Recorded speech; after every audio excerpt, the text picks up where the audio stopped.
Hi, I'm Christina at Alias Josie Photography, and we're going to do a makeup look today for a boudoir shoot. I'm here with my makeup artist Cynthia, and we have the gorgeous Shalini being our model today. So stick around and see how it's done. For today's look, we wanted a soft, loose curl, so I'm going to start rolling her hair with these hot rollers while Cynthia gets started on the makeup. She starts with a primer for the eyelids. Primer is very important for keeping the colors vibrant. It prevents creasing and fading throughout the day. Cover the entire eyelid from lashes to brows. Next, you're going to take your angled brush and the appropriate shade of brow pomade. Fill in sparse hairs, focus on the center and outer tail, softening your strokes as you move toward the center for a natural feminine look.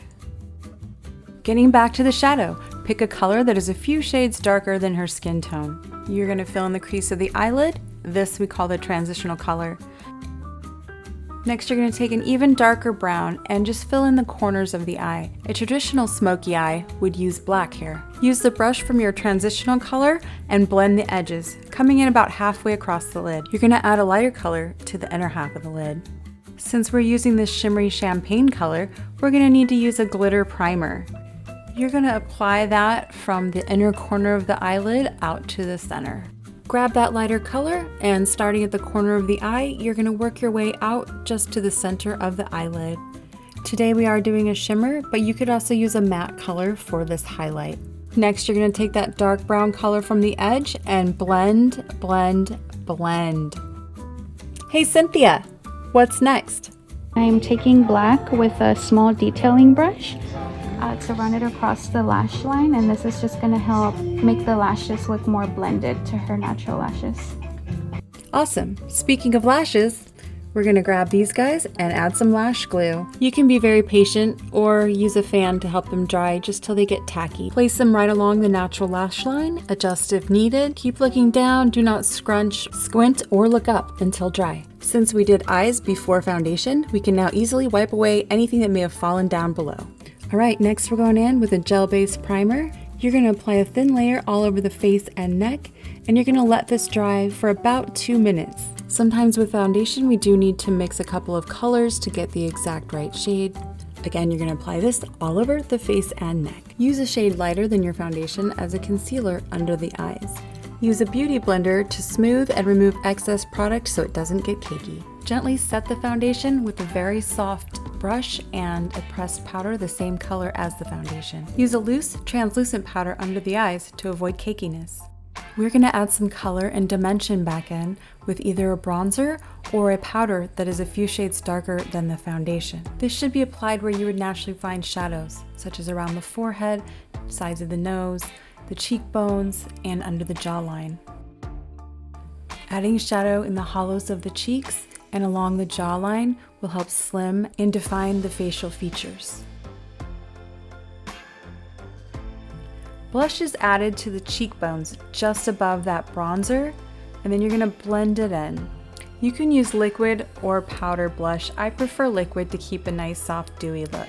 Make sure you're really blending so that there is no line between the blush and the bronzer. You can add a little highlight to the top of the cheekbone. Some people also add this to the tip of the nose, brow bones, and chin. I use it very sparingly because our lights are bright and we don't want that shimmer to create a hot spot. Using the same shadow you did for the upper lashes, you can define the lower lashes. This next step can be a bit tricky, and I recommend practicing a lot before you do it on a client. What we're going to do is define the waterline. So you're going to take a gel liner, an angled brush, and you're going to go right inside the client's waterline, have them look up while you gently pull down, creating space so that you can fill in that waterline without touching their eye.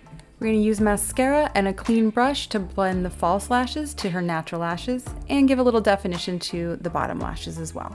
We're going to go over how to do a nude or neutral lip on her, starting with a brown liner just slightly darker than her natural lip color. Fully line the lips. If you go outside the line ever so slightly, it will give a fuller look. You're going to blend that liner in toward the center so that there's not a harsh line. Bring a color slightly lighter than her natural lip color into the center, and you're going to blend that out to the darker color and make a nice ombre. You can leave this matte or add a gloss.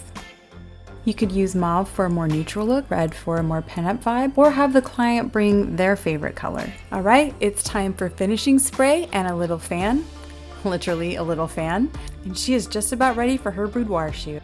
One quick tip from Cynthia, for easy cleanup, use a disposable hand palette.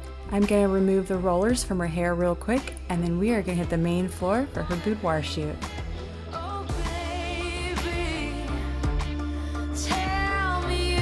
If you want to see more behind the scenes photo shoots, check out my channel on the links above and below.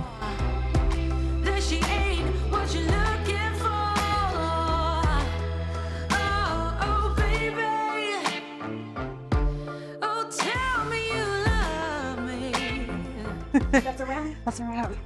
Thank you so much for watching. I hope you enjoyed the video. If you don't mind, please give me a little thumbs up. And if you haven't already, pretty please subscribe to my channel. You'll get notified when we go live and when we make more content. I love your comments, questions, and suggestions for future videos.